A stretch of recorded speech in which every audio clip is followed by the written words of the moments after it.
My grandmother used to say, when a man offers you everything, ask yourself what he's hiding. I should have listened. Raymond Calloway offered me his fortune, his name, his protection. All I had to do was become his wife for 1 year. It seemed simple enough. But nothing in that house was what it seemed, and neither was he. Let me take you back to the beginning. I was 34 years old, living in a cramped apartment in Portland, Oregon, working as a paralegal at a firm that paid just enough to keep me treading water. I'd been at it for 12 years. Good enough to do the work, not credentialed enough to get the title. Story of my life, really. I'd learned to be invisible in conference rooms full of men who couldn't remember my name, but relied on me to find every document they needed. That was fine. I didn't need recognition. I needed a paycheck. What I didn't expect was for my entire world to collapse in a single phone call. It was a Tuesday afternoon in October when my father's voice came through the receiver, shaking like he'd swallowed broken glass. Margot, I need to tell you something. Your mother's sick. Really sick. And there's more. I remember gripping the edge of my desk, watching the other paralegals shuffle past with their coffee cups and case files, completely unaware that my life was cracking down the middle. Cancer. Ovarian. Stage 3. The doctors at Providence Portland gave her maybe 18 months without aggressive treatment. With the full protocol, surgery, chemotherapy, the works, she had a real chance. But we were looking at costs that made my head spin. My parents had decent insurance, but decent doesn't cover everything. We're talking hundreds of thousands in gaps, experimental treatments, specialists who don't take their plan. And then came the second blow. My father owed money. A lot of money. $217,000 to a private lender named Marcus Webb, the kind of lender who doesn't advertise and doesn't negotiate. My father's gambling had always been a problem, but I thought he'd gotten it under control years ago. Turns out, he'd just gotten better at hiding it. Every time he swore he was done, he was actually doubling down somewhere I couldn't see. Now Marcus Webb wanted his money, and the interest was compounding daily. I spent the next 3 weeks in a fog. I crunched numbers until my eyes burned. I called banks, credit unions, every legitimate lender I could find. My credit wasn't good enough. The amounts were too high. Even if I mortgaged my future until I was 80, the math didn't work. My mother was dying. My father was paralyzed with guilt. And I had no way out. That's when Walter Chen, my broken, desperate father, told me about the offer. He couldn't look at me when he said it. We were sitting in my parents' kitchen, the same kitchen where I'd done homework as a girl, where my mother had taught me to fold dumplings on Sunday mornings. Everything about that room was warmth and safety. Everything about what he told me was the opposite. There's a man, he said, staring at the Formica table like it held the answers. His name is Raymond Calloway. He's the one Marcus Webb reports to, the real money behind the operation. He's 63, wealthy, some kind of investment banker, retired now. And he's dying. I waited, my heart already knowing where this was going. He saw you. My father's voice cracked. When you came to the meeting last month, when you tried to negotiate with Webb, Calloway was there in the back. He asked about you afterward. The meeting. I remembered it vaguely. A dimly lit office downtown. Marcus Webb and his gold cufflinks and his reptile smile. I'd gone in armed with spreadsheets and payment plans, trying to buy my father time. There had been other men in the room, shadows against the wall that I'd barely registered. One of them had been watching me, apparently closely. He wants a wife, my father continued, each word seeming to cost him something. He's sick. Some kind of degenerative thing. He uses a wheelchair, barely goes out. The doctors give him 2 years, maybe less. He says he doesn't want to die alone. He wants companionship. someone to be there. And he picked me? My voice came out flat. A woman half his age who he's never spoken to?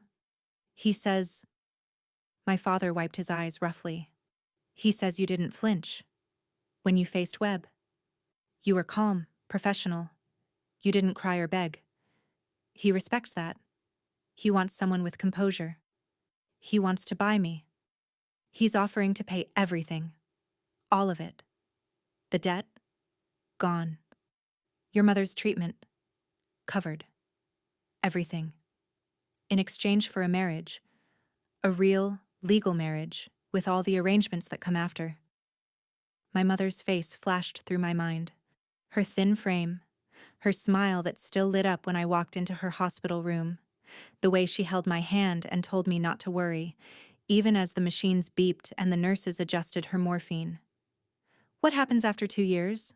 I asked. When he dies? You inherit. The estate. The money. All of it. That's the deal. 1 year of marriage minimum. He's willing to put it in writing. And whatever time he has after that, you stay. Then it's yours.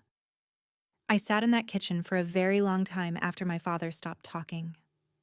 Every part of me wanted to refuse. The very idea made my skin crawl. Marrying a stranger twice my age who had essentially purchased me through my family's desperation? It was something out of a Gothic novel. The kind of story that ends with a woman locked in an attic or poisoned by her tea. But I wasn't a character in a novel.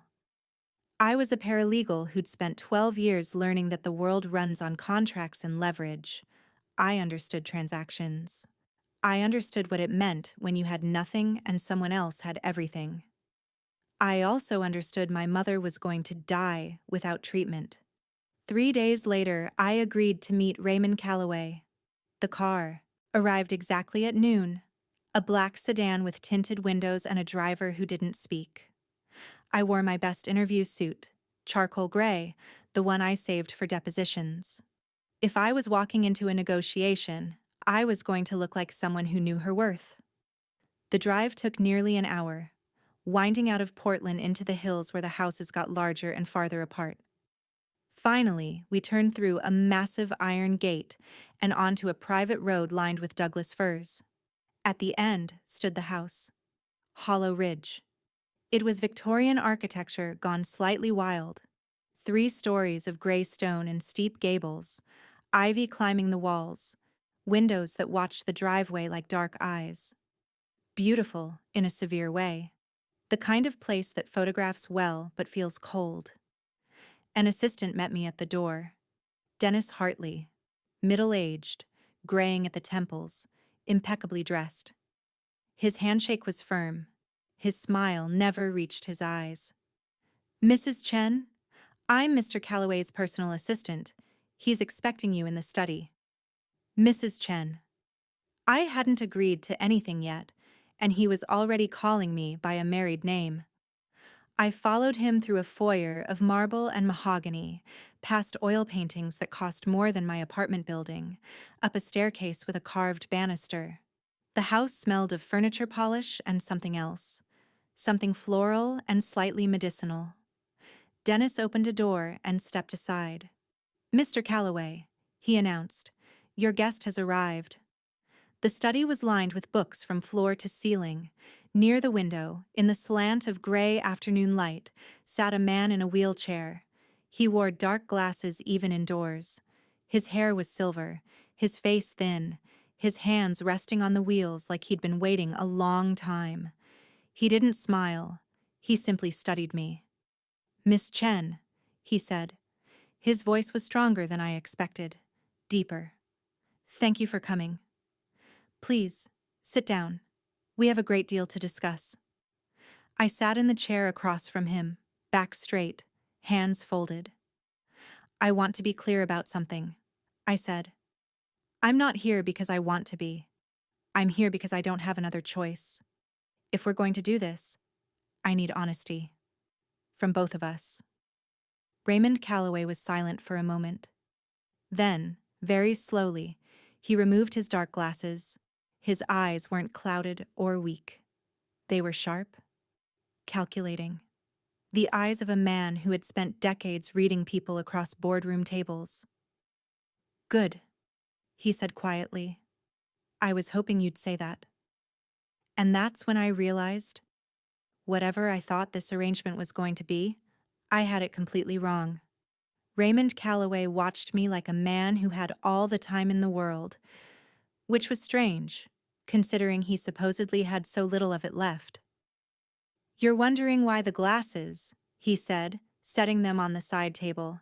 "Everyone does. Dennis tells visitors I'm sensitive to light. The truth is simpler. I got tired of people staring at me like I'm already in my coffin." I didn't respond. I was too busy, recalibrating everything I thought I knew. The man in front of me was thin. Yes. His left hand trembled slightly when he moved it. But his posture was alert. His gaze focused. This wasn't the vegetable my father had described. This was someone playing a role. "You're not as sick as they say," I said. It wasn't a question. "I'm sick enough." He wheeled himself slightly closer. "The diagnosis is real. Neurological degeneration, progressive, incurable. But the timeline?" A ghost of a smile crossed his face. "Let's just say different doctors have different opinions. Some give me 2 years. Others think I might see 75 if I'm careful." "Then why the act?" "Because, Miss Chen, when people think you're dying, they show you who they really are." He gestured toward the door through which Dennis had disappeared. "My assistant believes I have 18 months at most. So does my brother. So does everyone who works in this house except Rosa, my housekeeper, and she only knows because she's been with me for 30 years and can't be fooled." I processed this information slowly.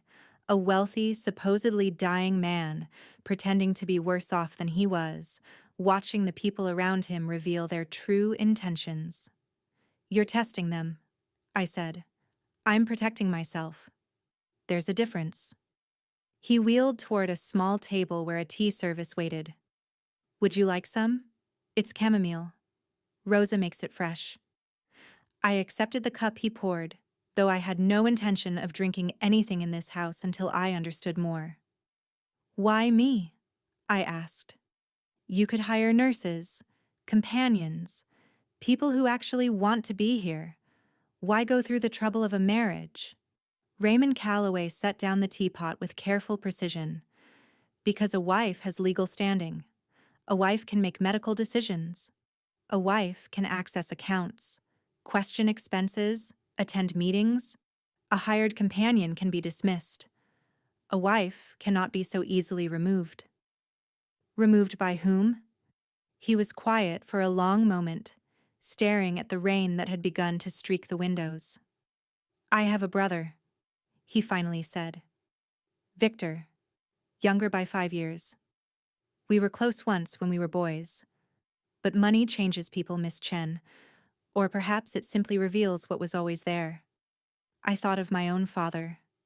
The gambling, the lies, the way desperation had twisted him into someone who would sell his daughter to save himself. "Victor stands to inherit everything," Raymond continued. "The estate, the investments, the business holdings. It's been that way for 20 years, since my wife and daughter died. I had no one else to leave it to, and despite our differences, he's family. But now you're having second thoughts. Now I'm watching him circle like a vulture." Bitterness crept into his voice. "He visits every month, asks after my health, brings his lawyers to review the arrangements. He thinks I don't notice, but I notice everything. I've noticed money disappearing from household accounts. Small amounts at first, larger ones recently." "Have you confronted him? With what proof?" "I'm supposed to be a dying man losing his faculties. If I start making accusations, I'll only give him ammunition to declare me incompetent." Raymond's jaw tightened. "That's what he's waiting for, you know. The moment he can go to court and claim I'm no longer fit to manage my own affairs. Then he takes control of everything while I'm still breathing." The pieces were coming together now. This wasn't just about companionship or loneliness. Raymond Calloway needed an ally, someone with no connection to his world, someone who couldn't be bought because she'd already been purchased through different means. "You want me to be your eyes and ears," I said, "to watch them while they think you're fading away. I want you to help me survive long enough to set things right." He met my gaze directly. "I don't expect love, Miss Chen. I don't even expect affection. But I'm offering you a partnership. You help me protect what's mine. In return, when I'm gone, truly gone, whenever that may be, it becomes yours. All of it." It was a devil's bargain, but at least it was honest. "I need time to think," I said. "Take a week. But understand, the offer has conditions. Once you're in this house as my wife, you're committed. No leaving when it gets difficult. No running to Victor or anyone else with what you learn. And if you betray me..." He didn't finish the sentence. He didn't need to. I stood to leave, but something made me pause at the door. "Your wife and daughter," I said. "How did they die?" Raymond Calloway's face went very still. "A car accident. 18 years ago. My wife was driving. My daughter was 14. "I'm sorry." "So am I." His voice had gone hollow. "Every single day." Dennis appeared to escort me out, materializing so quickly I wondered if he'd been listening at the door. His smile was pleasant and completely empty. "I trust the meeting went well?" he asked as we descended the staircase. "It went," I said. In the car ride home, I watched the Douglas firs blur past and tried to sort through everything I'd learned. Raymond wasn't the frail victim I'd expected. His brother was circling for the kill. The assistant was probably reporting every detail back to someone. And somewhere in that house, money was vanishing while a supposedly dying man watched and waited. I thought about my mother in her hospital bed, my father drowning in shame, the numbers that didn't add up no matter how many times I ran them. Then I thought about what Raymond had said. When people think you're dying, they show you who they really are. Maybe he was right. Maybe desperation reveals the truth about everyone, including me. 3 days later, I called Dennis Hartley and told him I accepted. The wedding was small. Civil ceremony at the county courthouse. Just Raymond, myself, Dennis as witness, and a justice of the peace who looked like she'd seen stranger arrangements. Raymond wore a dark suit and managed to stand for the vows, leaning heavily on his cane. I wore a cream-colored dress I'd found at a consignment shop. No family, no celebration. Just signatures on paper and a ring that felt like a shackle. That night, I moved into Hollow Ridge. My room was on the second floor, spacious, elegantly furnished, with windows overlooking the back gardens. Rosa had prepared it herself, and when she showed me in, she squeezed my hand briefly. "Be careful here," she whispered. "Not everything is what it seems." Before I could ask what she meant, she was gone. I unpacked my single suitcase and sat on the edge of the bed, listening to the unfamiliar sounds of the house settling around me. Somewhere below, I heard voices, Dennis and someone else, speaking in low tones. I crept to my door and opened it a crack. The conversation floated up from the foyer, barely audible. "She's in the room now. Yes. Everything according to plan." Dennis's voice. Reporting to someone. "The old man won't last the year. We just need to keep her contained until..." The voices faded as they moved away. I closed the door silently, heart pounding. Contained. That word echoed in my mind as I stood in my beautiful prison of a room. Whatever Raymond thought he was orchestrating, someone else was playing a different game entirely, and I had just put myself directly in the middle of it. The first 2 weeks at Hollow Ridge passed in a careful routine. Breakfast at 8 in the small dining room. Raymond was always there before me, reading the Wall Street Journal with his dark glasses back in place. We would eat in companionable silence, eggs, toast, coffee prepared by Rosa. Then he would disappear into his study for rest, and I would be left to wander. The house was enormous. 3 floors, countless rooms, hallways that seemed to multiply the more I explored. There was a library with leather-bound volumes that smelled of age and money, a conservatory filled with orchids that someone tended religiously, a wine cellar I discovered quite by accident, its racks dusty and deep. And everywhere I went, I felt watched.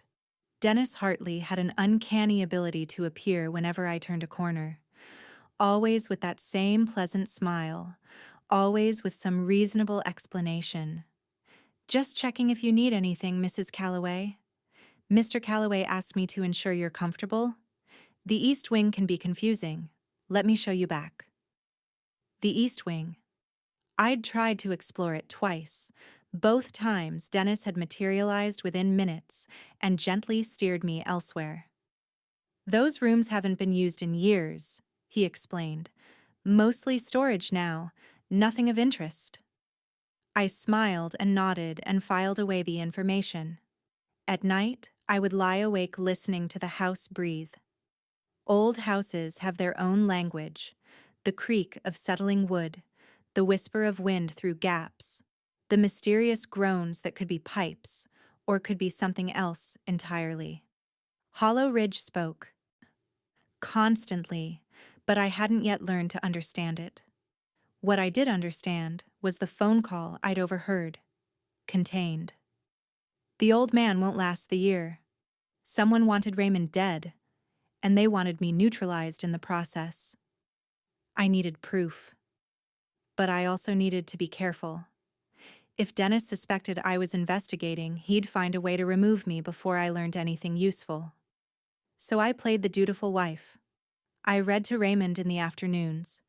He favored history and biography, nothing frivolous. I took meals with him. I asked innocent questions about the household and pretended to accept the answers.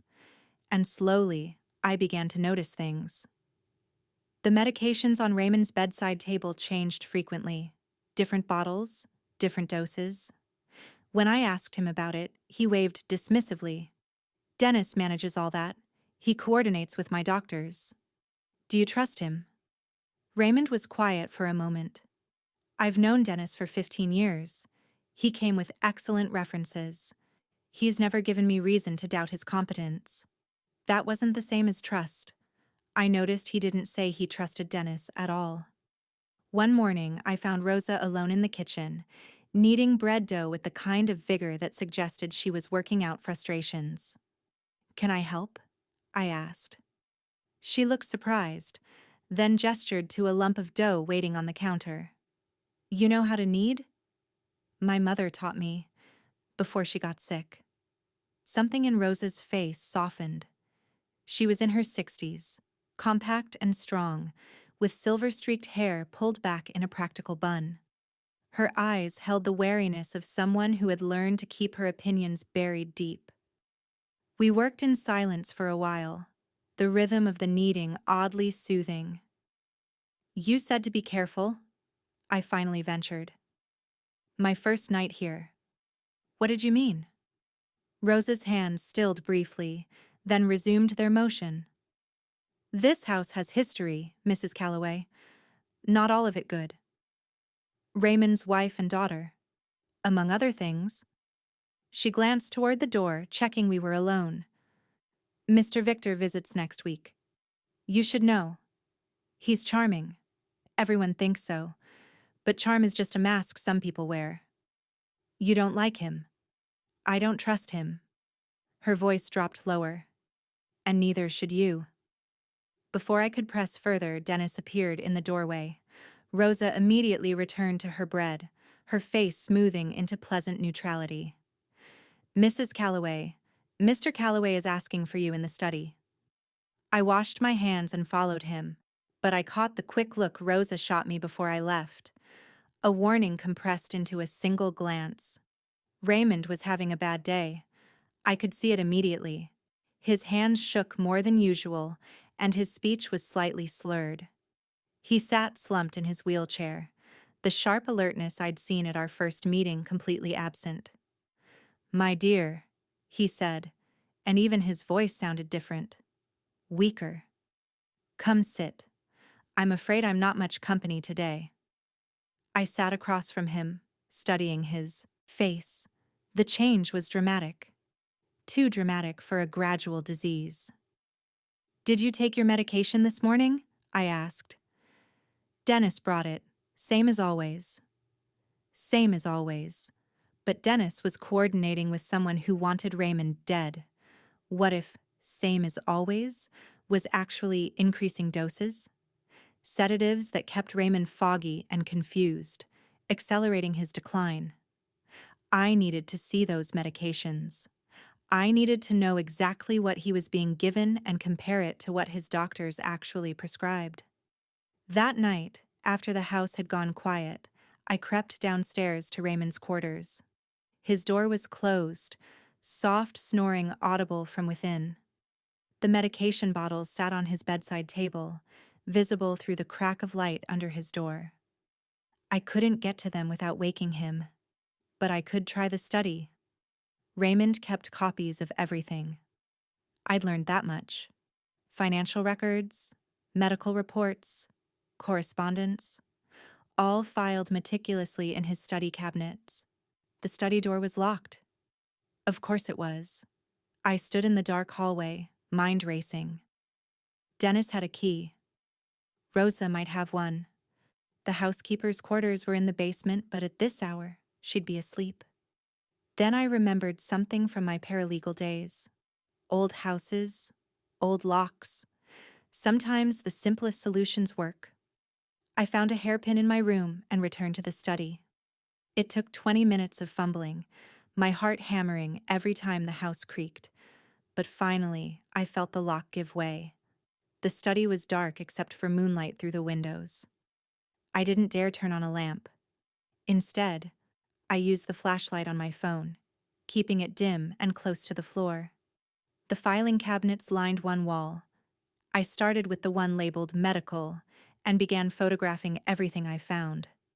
Prescriptions, dosage instructions, letters from doctors with names I didn't recognize, and then a file I almost missed. Household accounts, discrepancies. Inside were bank statements with certain transactions highlighted in yellow, transfers to offshore accounts, payments to companies that didn't seem to exist, all dated within the last 2 years.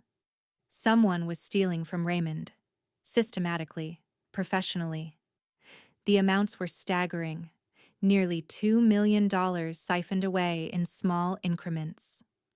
At the bottom of the file was a handwritten note in Raymond's shaky script, V and D, proof needed before action. V and D, Victor and Dennis. Raymond knew. He'd been documenting everything, waiting for the right moment to strike. But he was getting weaker, and they were getting bolder. I photographed the note, then froze. Footsteps in the hallway, coming closer. I killed my flashlight and pressed myself against the wall behind the door, barely breathing. The footsteps paused outside the study. A long, terrible moment of silence. Then they moved on. I waited 10 full minutes before slipping out and back to my room. My hands were shaking so badly I could barely lock my own door. But I had what I needed, the beginning of proof. Now I just had to figure out how to use it before they figured out what I was doing. Victor Calloway arrived on a Thursday afternoon, driving a silver Mercedes that probably cost more than my parents' house. I watched from the upstairs window as he emerged. Tall, fit, silver-haired but handsome in that way wealthy men often are. He wore a cashmere coat and moved with the easy confidence of someone who had never been told no in his life. Dennis met him at the door like they were old friends. The handshake lingered. The smiles were genuine. Whatever act they put on for Raymond, they dropped it with each other. I smoothed my dress and went downstairs to meet my brother-in-law. "Margot." Victor took my hand and held it just a beat too long. Raymond's new bride. I have to say, when Dennis told me about the wedding, I was surprised. My brother always was full of secrets. It was a quiet ceremony, I said. Raymond didn't want any fuss. No, he wouldn't. Victor's smile didn't waver, but something cold flickered behind his eyes. Tell me, how is he? Really? Dennis says he's declining rapidly. I thought of Raymond that morning, sharp and alert during breakfast, discussing market trends like his mind was a steel trap. Then I thought of yesterday afternoon, when he could barely keep his eyes open after Dennis brought his medication. He has good days and bad days, I said carefully. Today seems like a good one. Does it? Victor glanced at Dennis. Something passed between them. Well, I'm sure you're taking excellent care of him. That is why you're here, isn't it? The implication was clear. Gold digger? Opportunist. Someone who married a dying man for his money. I smiled sweetly. I'm here because Raymond asked me to be. You'd have to ask him why. Victor's expression tightened almost imperceptibly. He wasn't used to pushback, especially not from someone he'd already dismissed as insignificant. Dinner that evening was an exercise in performance. Raymond sat at the head of the table, wearing his dark glasses, speaking slowly and occasionally, losing his train of thought. Victor watched him with poorly concealed satisfaction. You really should consider moving to a care facility, brother, Victor said over dessert. This house is too much. You need proper medical attention, professional staff. I have professional staff, Raymond replied. Dennis, Rosa, and now Margot. A housekeeper and a wife half your age? Victor laughed. Raymond, be reasonable. You need doctors, nurses, people who understand your condition. I understand my condition perfectly. Do you? Victor leaned forward. Because from what I've seen, you're getting worse. The confusion, the fatigue. How long until you can't make decisions for yourself anymore? The table went silent. I watched Raymond's jaw tighten behind his composed expression. When that day comes, Raymond said quietly, I'll make the appropriate arrangements. Until then, I remain capable of managing my own affairs. Of course you do. Victor sat back, all false concern. I just worry about you. We're family, after all. After dinner, Victor cornered me in the hallway. A word, Margot? I stopped, keeping my expression neutral. Yes? I don't know what my brother told you. Victor moved closer, his voice dropping. But you should understand some things about this family. Raymond hasn't been himself for years. The illness, the isolation, it's affected his judgment. Whatever promises he's made you, they may not hold up. Meaning what, exactly? Meaning wills can be contested. Marriages can be questioned. If it comes out that Raymond wasn't mentally competent when he married you. Victor shrugged. These things get messy, expensive, drawn out for years in court. I felt ice in my stomach but kept my voice steady. Is that a threat? It's friendly advice. His smile was anything but friendly. You seem like a practical woman. Practical women know when to cut their losses. If you were to step away quietly, file for divorce, return to your life, I could make it worth your while. How much? 50,000, cash? Enough to start over somewhere nice? 50,000. My mother's treatment cost more than that per month. Victor thought he could buy me off with pocket change. I'll think about it, I said. Do that. He patted my shoulder like I was a child. And think quickly. Once Raymond is declared incompetent, the window closes. For everyone. He walked away, leaving me standing in the dim hallway with my heart pounding. Declared incompetent. That was the endgame. Get Raymond sedated and confused enough to fail a competency evaluation, then take legal control of everything while he was still alive. And once Victor had power of attorney, there would be nothing stopping him from finishing the job. I had to warn Raymond. Tonight. But when I reached his quarters, Dennis was already there, door slightly ajar. I could hear them talking. The medication is helping him rest. Dr. Morrison approved the increased dosage. Good. Good. Raymond's voice sounded thick, drowsy. I'm so tired, Dennis. Can't seem to think straight anymore. That's the illness, sir. Just rest. I'll handle everything. I backed away before Dennis could see me. Dr. Morrison. I didn't recognize that name from Raymond's medical files. Every prescription I'd photographed came from a Dr. Hendricks at Portland General. Who was Dr. Morrison? The next morning, I caught Rosa in the garden, cutting herbs for the kitchen. I need your help, I said quietly. She looked at me for a long moment, then nodded. What do you need? Information. Who is Dr. Morrison? Rosa's face went pale. Where did you hear that name? Dennis mentioned him last night. Something about increasing Raymond's medication. The housekeeper set down her basket and pulled me further into the garden, away from the house windows. Dr. Morrison used to work with Victor, she whispered. Years ago, at some private clinic. He lost his license. I don't know why, but Victor still uses him for consultations. He's not a real doctor? Not anymore, but he writes prescriptions, gives advice. Rosa gripped my arm. Mrs. Calloway, I've worked in this house for 30 years.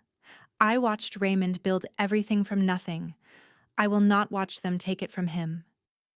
Then help me prove what they're doing. Rosa hesitated, fear warring with loyalty on her weathered face. Then she reached into her apron pocket and pressed something into my hand. A key. The east wing, she whispered.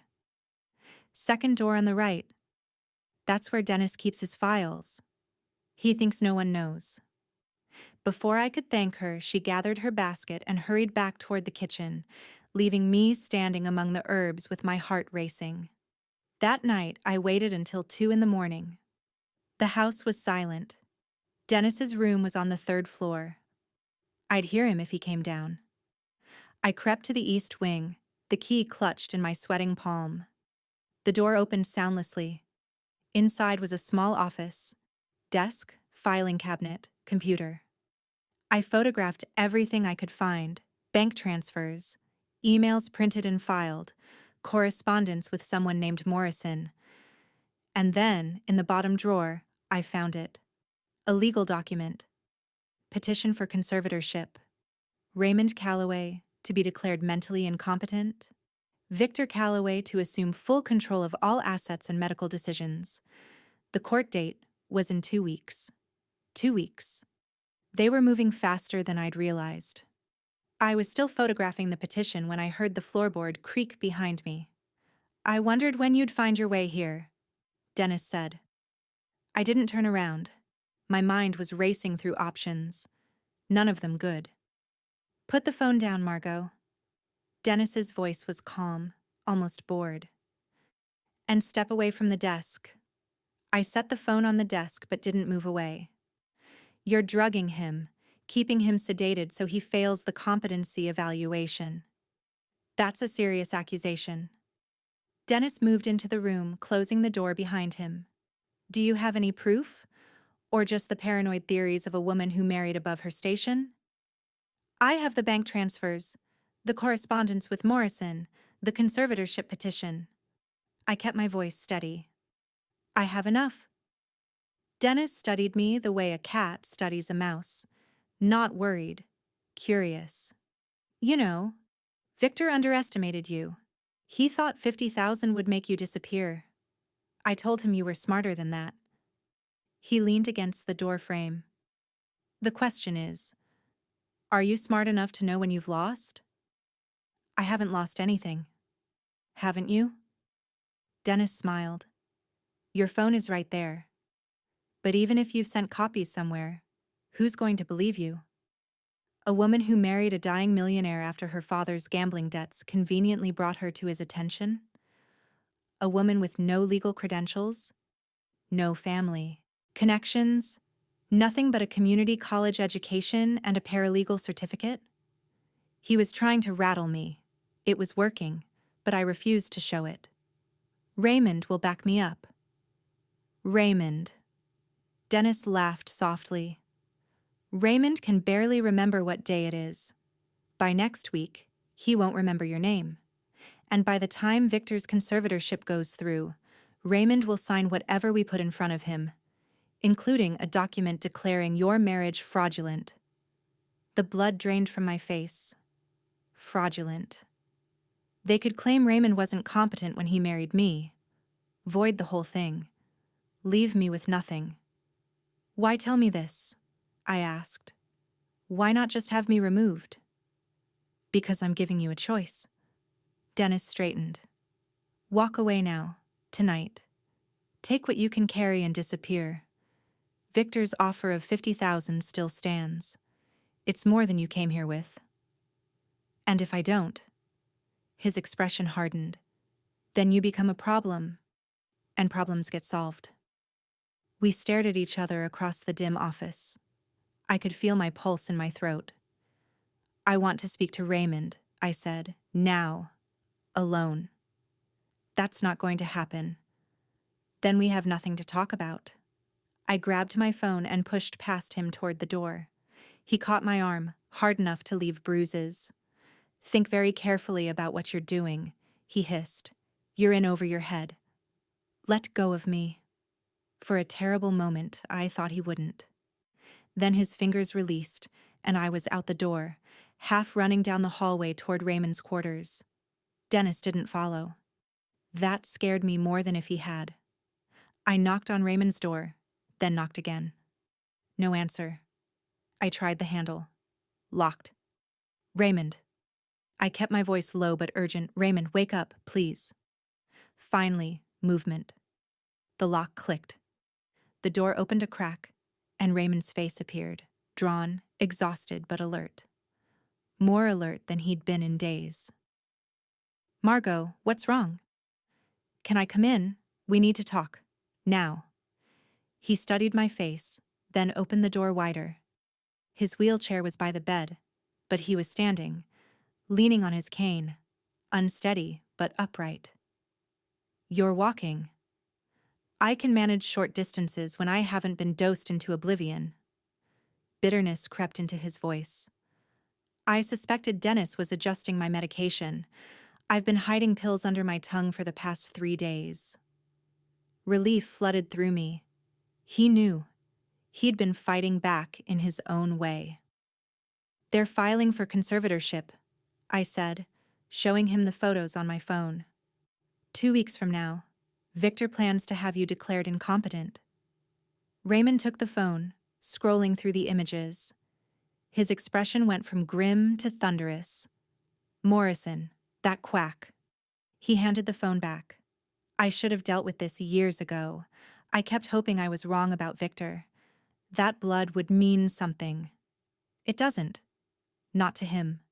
No. Raymond sighed heavily and lowered himself into his wheelchair. It never did. Even when we were boys, Victor always wanted what I had. Not because he needed it, because I had it. That was enough. What do we do? Raymond was quiet for a moment, staring at the floor. When he looked up, there was steel in his eyes. We stop hiding and start fighting. I need to see a real doctor. Get documentation that I'm competent. I need my lawyer. And I need those files you found entered into evidence before Victor can bury them. Dennis caught me in his office. He knows I have photos. Then we move fast. Tomorrow morning, you take the car and go to Portland. My lawyer's name is Evelyn Marsh. Rosa has her contact information. Tell her everything. Show her everything. What about you? I'll handle Dennis. Raymond's smile was thin and cold. He forgets that I built a financial empire from nothing. I know how to deal with employees who forget their place. I wanted to argue, to insist on staying, but Raymond was right. The evidence needed to reach the lawyer before Victor could move against us. Rosa said she's loyal to you, I said. We can trust her. Rosa's been with me since before this house existed. She's the only one in this building I'd trust with my life. He reached out and took my hand. And now, perhaps, you. His grip was warm, steadier than it had been in days. I didn't ask for any of this, I said quietly. I just wanted to save my mother. I know. And I'm sorry you got pulled into my family's ugliness. Raymond squeezed my hand. But I'm grateful you're here. More than I can say. We sat together until nearly dawn, planning. Rosa would stay close to Raymond during the day. I would leave at first light, before Dennis could stop me. If all went well, I'd be back by evening with legal backing. If all went well. At 6 in the morning, I slipped out the servants' entrance with Rosa's help. My car was in the back lot, a modest sedan Raymond had purchased for me after the wedding. I was almost to the gate when another car blocked my path, Victor's silver Mercedes. He stepped out, smiling that terrible smile. Going somewhere, Margot? I kept my hands on the steering wheel, knuckles white.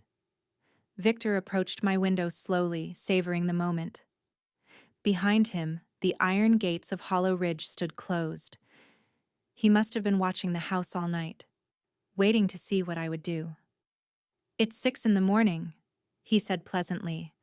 Strange time for a drive, unless you're running from something. I'm going to see my mother. She's in treatment in Portland. Is she? Victor tilted his head. Funny. Dennis mentioned you were snooping around the East Wing last night. Found some documents that didn't belong to you. And now here you are, racing off at dawn with your phone full of photographs. I said nothing. There was no point in lying. Here's what's going to happen. Victor leaned against my car door. You're going to turn around, go back inside, and hand over your phone. Then you're going to pack your things and leave quietly. The $50,000 will be in your account by end of business today. And if I don't? Then I make a phone call to the police. His smile widened. You see, Margot, I've done my research. Your father owed money to Marcus Webb. Dangerous people. The kind who break legs when they don't get paid. And you, a desperate young woman with a sick mother, suddenly marry a wealthy, dying man who happens to be connected to those same people? He let the implication hang in the air. It looks like a conspiracy, Victor continued. Gold digger targets vulnerable elderly man. Maybe even hastens his decline to get her hands on the inheritance faster. These things happen all the time. That's insane. Raymond asked me to marry him. Did he? Or did you manipulate a confused, dying man into a marriage he didn't understand? Victor's voice hardened. I have witnesses who will testify that Raymond's mental state has been deteriorating for months, that he was easily influenced, that a scheming young woman took advantage of his loneliness. My blood ran cold. He wasn't just threatening me, he was building a case. If this went to court, he would paint me as the villain, the con artist who preyed on his poor, defenseless brother. And with Raymond drugged and confused, who would contradict him? You won't win, I said, but my voice wavered. I already have. Victor stepped back from the car. Last chance, Margot. Take the money and disappear. Or stay and watch me destroy everything you love. Your mother's treatment? Gone. Your father? I'll make sure Webb collects what he's owed. With interest. And you? He shrugged. Prison, probably. Financial elder abuse is a serious crime. I stared at the gates ahead. Closed. Locked.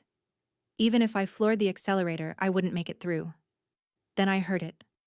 Another engine. Coming up the drive behind us. Victor turned, frowning. A black sedan pulled up. The door opened, and a woman stepped out. Mid-50s, silver hair cut short. wearing a charcoal suit that meant business. Behind her came two men I didn't recognize. Mr. Calloway. The woman's voice was crisp and cold. I'm Evelyn Marsh, Raymond's attorney. I believe we need to have a conversation. Victor's face went slack with shock. How did you... Rosa called me at 4 this morning. Evelyn walked past him like he was furniture. She's been documenting concerns about her employer's care for several months now. When Mrs. Calloway confirmed those concerns with photographic evidence, Rosa felt it was time to act. Rosa, the housekeeper who had worked at Hollow Ridge for 30 years, who had watched Raymond build his empire, who had slipped me the key and whispered warnings in the garden. She had been building her own case all along. This is a private family matter, Victor sputtered. You have no authority here. I have Raymond Calloway's power of attorney. Evelyn produced a document from her briefcase. Signed and notarized 3 years ago when he first began to suspect irregularities in his household. It supersedes any conservatorship petition you might be planning to file. Victor's face went purple.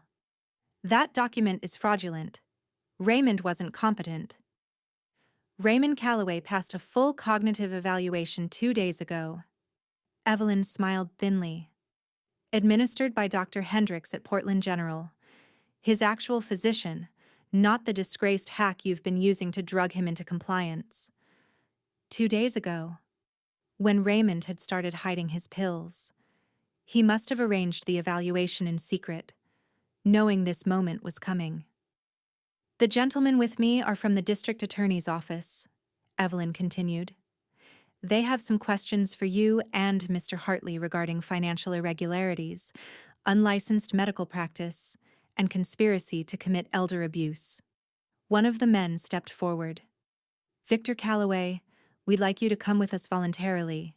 If you'd prefer, we can obtain a warrant. I watched Victor's face cycle through emotions, rage, disbelief, calculation. He was looking for an angle, a way out, some leverage he could exploit. He found nothing. This isn't over, he hissed at me. I think it is, I said quietly. They took him away in the black sedan. Evelyn stayed behind, walking with me back to the house. Dennis was already in handcuffs in the foyer, 2 officers escorting him out. He didn't look at me as he passed. Raymond was waiting in the study, standing by the window. Actually standing. No wheelchair, no cane, just his own 2 feet, and a weariness that went bone deep. It's done? He asked Evelyn. It's done. Victor's being questioned now. Dennis is cooperating.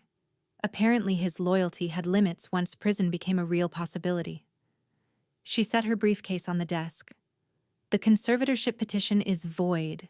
The offshore accounts are frozen pending investigation. And Dr. Morrison's involvement is being referred to the medical board. Raymond nodded slowly. Then he turned to me. Margot. His voice was rough. I owe you more than I can ever repay. You don't owe me anything. I was just trying to survive. No. He crossed the room and took my hands in his. You could have taken Victor's offer, disappeared with the money and let me fade away in this house. Instead, you fought. For a man you barely knew. For a marriage you never wanted. I didn't know what to say. The adrenaline was fading, leaving me hollow and shaky. Your mother's treatment is fully funded, Raymond continued. I made the arrangements this morning. And your father's debt is erased, completely. Marcus Webb has been informed that any further contact with your family will be met with legal consequences he cannot afford. Tears sprang to my eyes before I could stop them. Why? I whispered. We had a contract. You didn't have to. Because some things matter more than contracts. Raymond smiled. A real smile, the first I'd seen from him. And because you showed me that people can still surprise you, even at my age. Rosa appeared in the doorway, her eyes red but her face triumphant. The police want statements, she said. From both of you. Raymond squeezed my hands once, then let go. Then let's give them statements, he said. All of it, every detail. And then, he looked at me with something I hadn't expected to see. Hope. And then, we figure out what comes next. The investigation took 3 months. I spent most of that time giving depositions, meeting with prosecutors, and watching the case against Victor and Dennis build piece by piece. Rosa's documentation proved invaluable. She had kept records going back 2 years, noting every suspicious medication change, every unexplained withdrawal, every late-night conversation she'd overheard. Victor tried to fight it. Of course he did. He hired expensive lawyers and made dramatic claims about being framed. He painted me as the real villain, the gold digger who had manipulated his vulnerable brother. But the evidence was overwhelming. Bank records showed nearly $2 million transferred to offshore accounts controlled by shell companies Victor had created. Emails between Victor and Dennis outlined their entire plan. The gradual medication increases, the staged cognitive decline, the conservatorship that would give them legal control of everything. And Dr. Morrison, facing the loss of any chance at ever practicing medicine again, turned state's witness. He testified about the sedatives he'd prescribed under Victor's direction, about the forged medical reports, about the plan to keep Raymond confused and compliant until the conservatorship went through. The trial lasted 2 weeks. I sat in the courtroom every day, watching Victor's arrogance slowly crumble as witness after witness demolished his defense. When the verdict came, guilty on 12 counts including elder abuse, financial fraud, and conspiracy, Victor looked at me across the courtroom. There was no charm left. Just pure, burning hatred. I held his gaze until they led him away. Dennis received a lighter sentence in exchange for his cooperation, but he still got 8 years. Enough time to think about the choices he'd made. The day after sentencing, Raymond called me into the study. "Sit down," he said. "We need to discuss something." He looked better than I'd ever seen him. 3 months without the sedatives had done wonders. He still tired easily, still needed the wheelchair for longer distances, but his mind was sharp. The fog had lifted completely. "The will," he said, sliding a document across the desk. "I've had Evelyn draw up a new one." I didn't touch it. "Raymond, you don't have to." "Read it." I picked up the papers, scanned through the legal language, stopped at the key paragraph. Everything. The estate, the investments, the business holdings, all of it, transferred to me upon his death. "This is too much," I said. "I can't accept this." "You can, and you will." Raymond leaned back in his chair. "Margot, when you walked into this house, you were a transaction, a desperate woman agreeing to a desperate arrangement, but you became something else. You became family." The word hit me harder than I expected. Family. I hadn't had much of that. My father's shame had driven a wedge between us that was only now beginning to heal. My mother was recovering, but slowly. I had spent so many years alone, handling everything myself, never letting anyone close enough to disappoint me. And here was this strange, complicated man offering me something I hadn't known I needed. "I don't love you," I said honestly. "Not the way a wife is supposed to love a husband." "I know." Raymond smiled gently.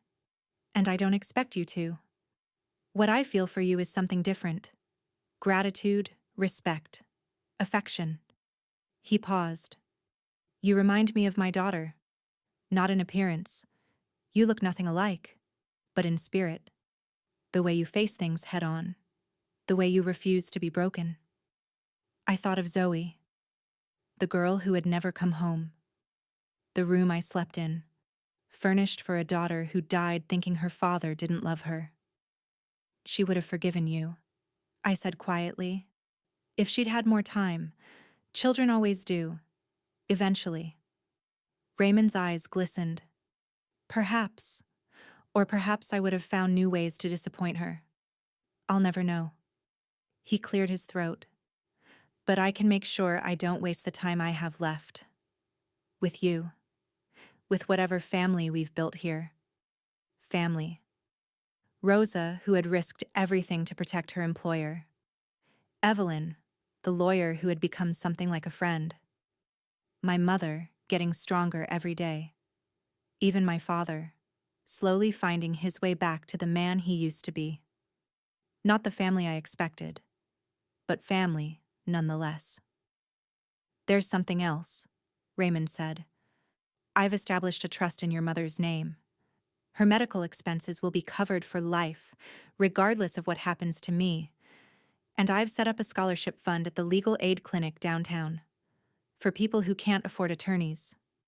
People like you were. Before all this. I stared at him. You didn't have to do any of that. I wanted to. Money is only useful if you do something meaningful with it. He gestured at the grand study, the shelves of books, the windows overlooking the grounds. I spent 40 years accumulating wealth. It's time I started giving it away to people who will use it well. We sat together as the afternoon light shifted through the windows. The house felt different now. Lighter. The shadows that had seemed so oppressive when I first arrived had receded, leaving behind just a house. Large and old and slightly drafty, but no longer threatening. What happens now? I asked. Now we live, Raymond said simply. Whatever time I have left, months, years, who knows? We live it honestly. No more masks, no more pretending. Just two people who found each other in strange circumstances and decided to make the best of it. I thought about the woman I had been 8 months ago. Desperate, terrified, willing to sell herself to save her family. I wasn't that woman anymore. I had walked into a cage and found, against all odds, something that felt like freedom. All right, I said. Let's live. Raymond smiled and poured 2 glasses of wine from the bottle on his desk. 2 unexpected alliances, he said, raising his glass. To family, I replied. We drank together as the sun set over Hollow Ridge, and for the first time since I'd arrived, I felt like I was exactly where I was supposed to be. But life, I've learned, rarely lets you rest for long. 3 weeks later, Rosa knocked on my door with a strange expression on her face. There's someone at the gate, she said. A young woman. She says... Rosa hesitated. She says she's Raymond's daughter. I remember standing at the top of the staircase, watching the young woman in the foyer below. She was in her early 30s, dark hair pulled back in a ponytail, wearing jeans and a jacket that had seen better days. Nothing about her screamed wealth or privilege, but there was something in the way she held herself, a stubborn set to her shoulders, that felt familiar. Raymond had gone pale when Rosa told him.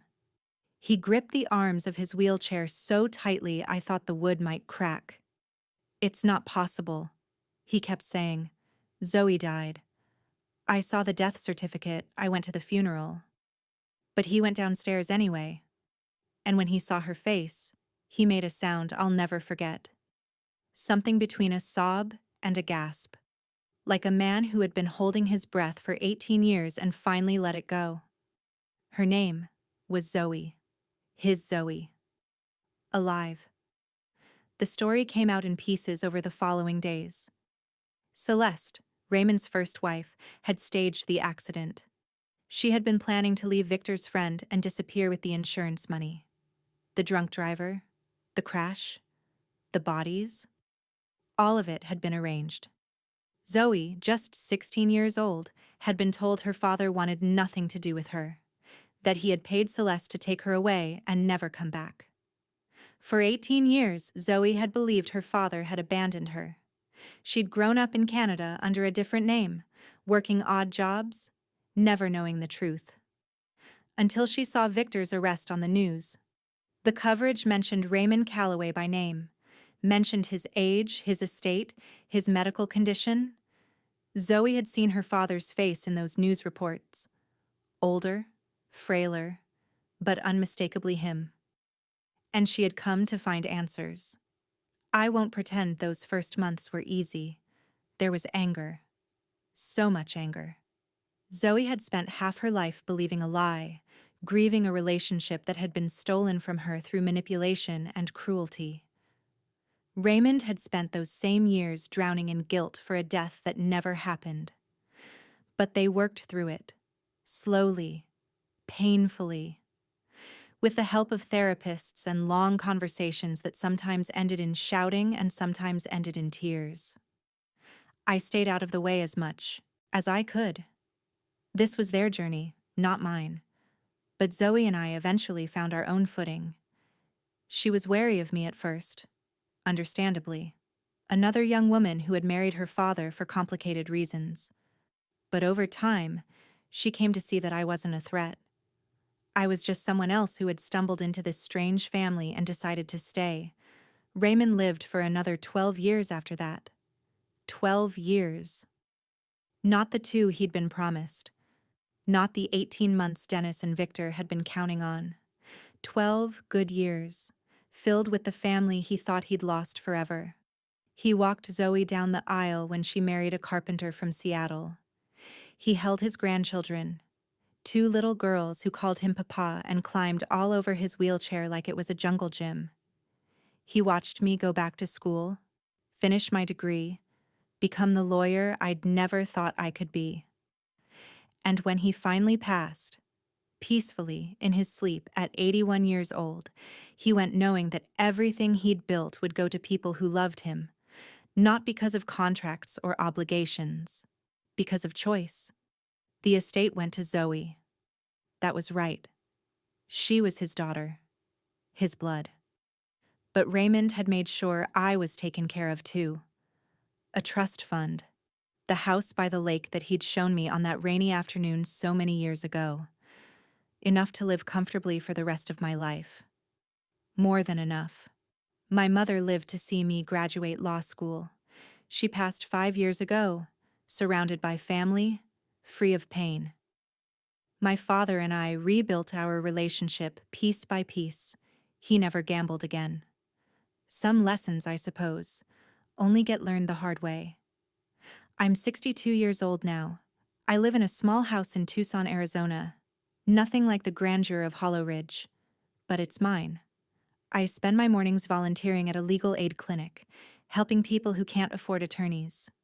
People who remind me of who I used to be. Sometimes they ask how I ended up here.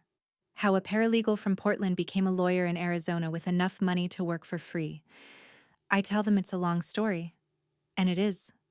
A story about desperation and deals made in darkness, about masks people wear and the faces hidden underneath, about family, the one you're born into and the one you build for yourself.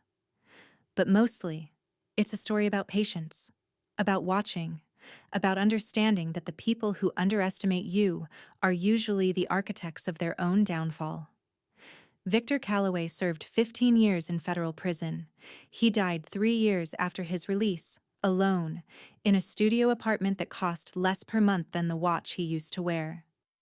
Dennis Hartley got out earlier, moved to another state, and disappeared into obscurity.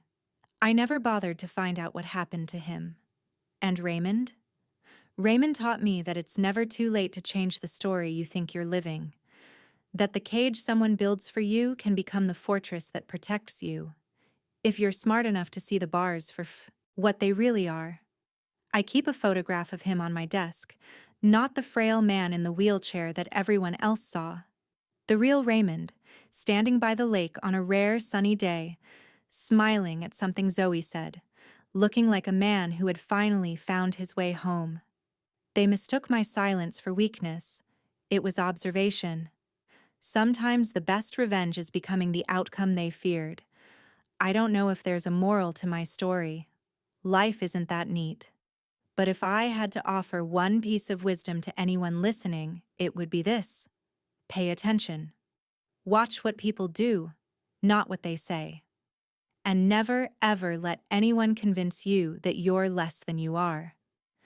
Because the quietest person in the room is usually the one keeping score. Thank you so much for spending this time with me. I'm truly grateful you stayed until the end. If my story touched you in any way, I'd be honored if you'd hit that subscribe button and join our family here at Echo Lens Stories. We share new true stories every single day. Stories of karma, justice, and the quiet strength it takes to survive. Tap the like button if this story resonated with you, and leave a comment telling me, have you ever been completely underestimated by someone who later regretted it? I'd love to hear your story, and if you want to support us a little extra, there's a thanks button below. Every bit helps us keep sharing these stories with you. I'll see you in the next one.